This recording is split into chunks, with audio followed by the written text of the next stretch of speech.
రీతిలో మరి కీర్తనలు 41వ కీర్తన మనం చదువుకున్నాము. ఉత్తర ప్రత్యుత్తరాలు. బీదలను కటాక్షించువాడు ధన్యుడు, ఆపత్కాలమందు యెహోవా వానిని తప్పించును. దేవుని నామానికి మహిమ కలుగునుగాక. బీదలను కటాక్షించువాడు ధన్యుడు. ఇక్కడ మరి బీదలను కటాక్షించువాడు ధన్యుడు అని అంటే మనము మరి ధన్యకరమైన జీవితం మనం జీవించాలి అని అంటే మనం ఏం చేయాలి? మన అనుదిన జీవితంలో మనము బీదలను కటాక్షించే వారిగా ఉండాలి. ఎప్పుడైతే నువ్వు బీదలను కటాక్షిస్తావో అంటే వారి పట్ల నువ్వు జాలి కలిగి ఉంటావో, కనికరము కలిగి ఉంటావో, దేవుడు నిన్ను చూస్తున్నాడు. ఏమంటున్నాడు? స్పష్టంగా దేవుడు చెప్తున్నాడు, ఆపత్కాలమందు యెహోవా వానిని తప్పించును కదా. ఆపత్కాలమందు మన కొట్ట గుర్రములు అక్కరకు రావు కదా. గుర్రములు అక్కడికి రావు, ఎవరు కూడా మనకు సహాయం చేసేవారు ఉండరు. కానీ ఎప్పుడైతే నువ్వు బీదలను కనికరిస్తావో అప్పుడు మరి ఆపత్కాలమందు నీవు తప్పింపబడతావు కదా. అది ఎంత గొప్ప భాగ్యమును దేవుడు మనకు అనుగ్రహించాడు. నిజంగా మరి క్రీస్తు యేసునకు కలిగిన మనస్సు మనము కూడా కలిగి ఉండాలి. కనికరము గలవారు ధన్యులు, వారు కనికరము పొందుదురు. ఎంత మరి మత్తయి సువార్త 5వ అధ్యాయము 7వ వచనంలో మనం చూసుకున్నట్లయితే, కనికరం గలవారు ధన్యులు, వారు కనికరము పొందుతారు కదా.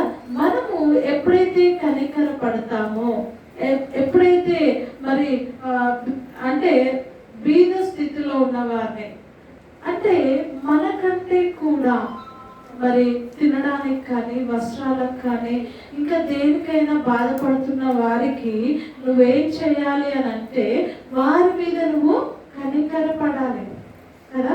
మరి యేసు ప్రభు వారు కూడా కనికర పడ్డాడు. ఎప్పుడు అని అంటే మరి అప్పటికే 3 రోజులు అయిపోయింది. ప్రజలందరూ కూడా వాక్యము దేవుని మాటలు వింటూ ఉన్నారు. యేసు ప్రభు వారు వారి మీద కనికరపడి వీరికి మనం ఇక్కడ భోజనము పెడదాము అన్నప్పుడు అది అసాధ్యము కదా. అన్ని వేల మందికి భోజనం సిద్ధపరచాలన్నా అసాధ్యం. ఎందుకంటే మరి పాత్రలు కావాలి, అన్ని తెచ్చుకోవాలి, చెయ్యాలి అన్న అసాధ్యము. మరి అక్కడి నుండి వేరే దగ్గరికి వెళ్ళి మరి వారికి ఆహారము తేవాలన్నా మరి చాలా సమయం పడుతుంది.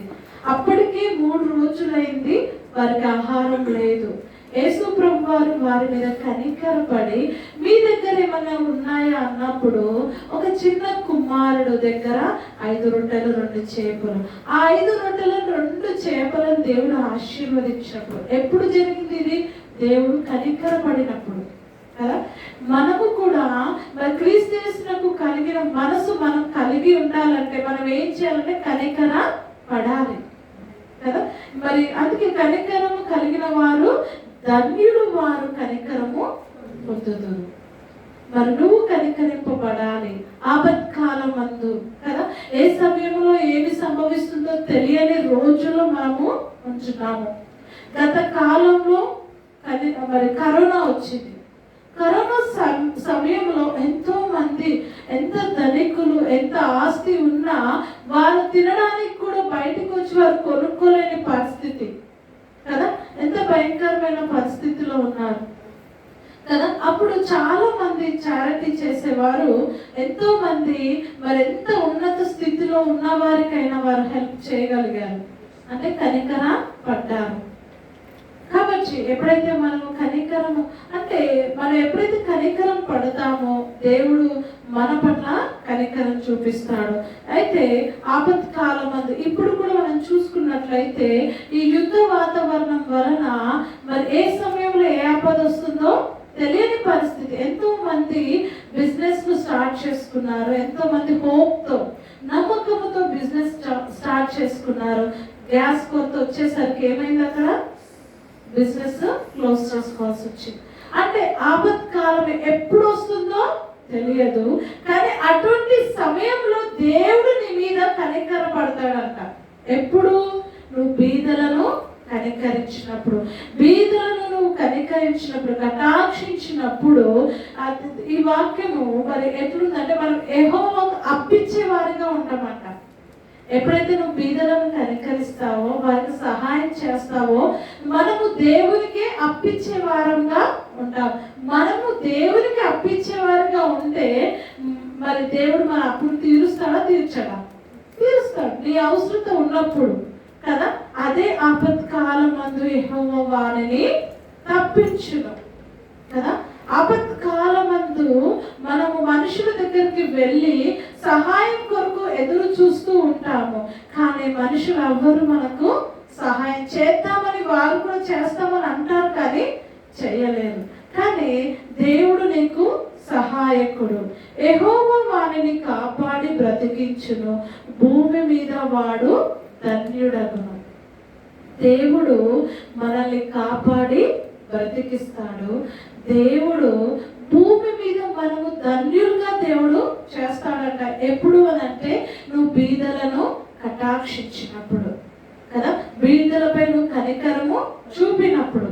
నిజంగా మరి నీ మటుకు నీవు ఎంత దేవుడిని ఆశీర్వదించి ఒక ఉన్నతమైన స్థితిలో పెట్టినప్పుడు నీవు ఇతరుల మీద కనికరము చూపించాలి. ఎప్పుడైతే నువ్వు కనికరం చూపిస్తావో, ఇక్కడ ఏమొచ్చునా అంటే, వారి శత్రువుల ఇచ్చకు నీ వారిని తప్పిపోవు, రోగశ్రయం మీద యెహోవా వారిని ఆదరించును, రోగము కలుగగా నీవే వారిని స్వస్థపరచు. ఎన్ని గొప్ప లాభాలు దేవుడు మనకు అనుగ్రహించాడు. దేనికోసం అంటే, బీదలను కటాక్షిస్తే కదా. బీదలను కటాక్షిస్తే భూమి మీద ధన్యులుగా ఉంటామంట. మరి వారి శత్రువుల ఇచ్చకు, ఎవరైతే మనకు శత్రువులుగా ఉంటున్నారో వారి చేతికి మనము చిక్కకుండా దేవుడు మనల్ని కాపాడుతాడంట. రోగం విషయం మీద యెహోవా వారిని ఆదరించును. రోగము కలుగగా ఎంతో మంది మరణిస్తూ ఉన్నారు కదా, కానీ రోగము కలగగా నీవే వారిని స్వస్థపరచును. మన దేవుడు ఎవరండి? స్వస్థపరచు యెహోవా. మరి ఇంత గొప్ప దేవుని మనం కలిగి ఉన్నాము.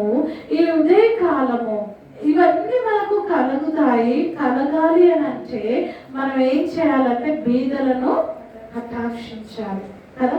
మరి బీదలను ఎప్పుడైతే మనం కటాక్షిస్తామో ఆపత్కాలమందు మనము తప్పింపబడతాం. నిజంగా దేవుడు మరి ఎంత గొప్ప ఆధిక్యతను దేవుడు మనకు అనుగ్రహించాడు. బిడ్డ, నువ్వు మాత్రమే కాదు, కానీ నీ ద్వారా ఇతరులు కూడా మరి కనికరింపబడాలి, వారికి సహాయం అందాలి అని చెప్పి దేవుడు మాట్లాడుతూ ఉన్నాడు కదా. నీ దగ్గర ఒకవేళ రెండు అంగీలు ఉన్నప్పుడు ఎవరైనా నిన్ను అడిగితే వారికి ఇవ్వాలి అని చెప్తూ ఉన్నాను. కాబట్టి క్రీస్తు యేసునకు కలిగిన మనసు మనము కలిగి ఉందుముగాక. ఏముంది? నిన్ను వలె నీ పొరుగువాడిని ప్రేమించు. అట్టి ప్రేమను కలిగి మనము ఈ లోకంలో జీవించుదుముగాక. క్రీస్తు ప్రేమను ఇతరులకు మనము చూపించే వారముగా ఉందుముగాక. అందరం కూడా లేచి నిలబడి హృదయపూర్వకంగా దేవుని ఆరాధన చేద్దాం. ఎవరు కూడా మౌనంగా ఉండద్దు, కానీ దేవుని ఉచితమైన కృపలో నిజంగా మనము కూడా మరి ప్రతి మాసము మరి ఒక రోజు కదా మరి బీదలను మరి కటాక్షించే విధంగా మనం కూడా వారికి భోజనము పడుతూ ఉన్నాం. అది దేవుని కృప, దేవుడు మనకిచ్చిన అది. అతను చేసేది చాలా చిన్నది, తక్కువ కదా, చాలా తక్కువ, కానీ మనకు బ్లెస్సింగ్స్ అనేవి ఎక్కువగా వస్తాయి. కాబట్టి అందరం కూడా హృదయపూర్వకంగా దేవుని ఆరాధన చేసుకుందాం. ఎవరు కూడా మౌనంగా ఉండద్దు, కానీ మరి దేవుడు మన జీవితంలో చేసిన మేలులు తలంచుకుంటూ హృదయపూర్వకంగా దేవుని ఆరాధన చేద్దాం. నిజంగా గడిచిన మరి కాలం అంతట్లో ఇంకొక మరి రోజును, ఇంకొక వారంను చూడడానికి దేవుడు కృపనిచ్చాడు కదా. నిజంగా చూసుకున్నట్లయితే మరి బయటికి వెళ్ళిన వారు క్షేమంగా ఇంటికి వస్తారన్న నమ్మకం లేని రోజుల్లో ఉంచున్నాము. కానీ దేవుడు మనల్ని కాచి కాపాడాడు. అందుని బట్టి దేవుని స్తుతిస్తాం. దేవానికి వేలాది వేల స్తుతులు స్తోత్రాలని దేవుని మహిమపరుస్తాం. ప్రతి విషయంలో అందరూ కూడా నిన్నే ప్రేమింతును, నిన్నే ప్రేమింతును యేసు, నిన్నే ప్రేమింతును, నే వెనుదిరుగా నీ సన్నిధిలో మోకరించి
సాగే వారముగా, నిజంగా దేవుని సన్నిధానంలో ఎప్పుడైతే నువ్వు మోకరిస్తావో నీరసించడానికి సాగిపోతావు.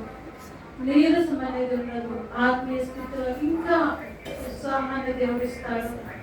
శరీరంగా నీకు మంచి బలాన్ని దేవుడు అనుగ్రహిస్తాడు. ఎప్పుడైతే ఆయన సన్నిధానంలో మోకరించినప్పుడు, ఆయన సన్నిధానంలో ఎప్పుడైతే మనం మోకరిస్తామో, ఆయన సన్నిధానంలో మనం సహవాసం కలిగి ఉంటామో, ఎక్కడ కూడా నీరసించకుండా దేవుడు మనల్ని నడిపించే దేవుడు, కాపాడే దేవుడు. అందుని బట్టి దేవుడు స్తుతిస్తాం. నిజంగా దేవుని మనము ప్రేమించే వారముగా, ఆయన సన్నిధిని మనం వెతికే వారముగా ఉన్నాం. దేవా మీకే స్తోత్రాలను దేవుని మహిమపరుస్తాం. నిజంగా ఆయన సన్నిధానంలో మోకరించి ఆయన స్తుతించే గొప్ప భాగ్యాన్ని దేవుడు ఇచ్చినందుకు వందనాలు. నిజంగా మరి దేవుని మనం మరి పూజించే వారిగా, కీర్తించే వారిగా, ధ్యానించే వారిగా, ఆరాధించే వారిగా మరి మనం ఉండడానికి దేవుడు మనకి ఇచ్చిన గొప్ప అవకాశాన్ని బట్టి దేవాది దేవునికి స్తుతులు స్తోత్రాలు చెల్లిస్తాము. ఎక్కడ కూడా సంతోషము సమాధానం ఉండదు, కానీ కేవలం ఆయన సన్నిధానంలోనే ఆయనతో మరి ఉన్నప్పుడే, ఆయనతో సహవాసం కలిగి ఉన్నప్పుడు మనకు ఎంతో నెమ్మది, సంతోషం, సమాధానం కలుగుతుంది. మన ప్రశ్నలన్నిటికీ కూడా జవాబు దొరుకుతుంది ఆయన సన్నిధానంలోనే. దేవానికే వేలాది వేల స్తుతులు స్తోత్రాలను దేవుని మహిమపరుస్తాం. దేవానికే వేలాది వేల స్తుతులు స్తోత్రాలు. పాక్షవారం ఆయన మీ కృపలో మమ్మల్ని జ్ఞాపకం చేసుకున్న దేవా మీకే స్తోత్రాలు ప్రభా. అవునాయన యేసయ్యా, పెరిగి నలిగిన హృదయం అలక్ష్యం చేసే దేవుడు కాదు నాయన. దేవా మీకే స్తోత్రాలు నాయన. స్తుతులపై ఆసీనుడైన దేవుడు తండ్రి, స్తుతులకు పాత్రుడు తండ్రి, మీకు వందనాలు చెల్లిస్తున్నాము ప్రభా. మేము నమ్మదగిన వారము కాకపోయినాము దేవా, నమ్మదగిన గొప్ప దేవుడు తండ్రి, మీకే స్తోత్రాలు ప్రభా. అవునాయన ప్రతి సమయంలో ప్రభా నాయన వాక్యం ద్వారా మాతో మాట్లాడుతూ మమ్మల్ని సరి చేస్తూ మమ్మల్ని బలపరుస్తున్న మా తండ్రి, మీకే స్తోత్రాలు ప్రభా. అవునాయన నా తండ్రి, మేము పడిపోవటం మీకు ఇష్టం లేదు ప్రభా. నాయన మేము జారిపోవటం మీకు ఇష్టం లేదు నాయన, మీకే స్తోత్రాలు.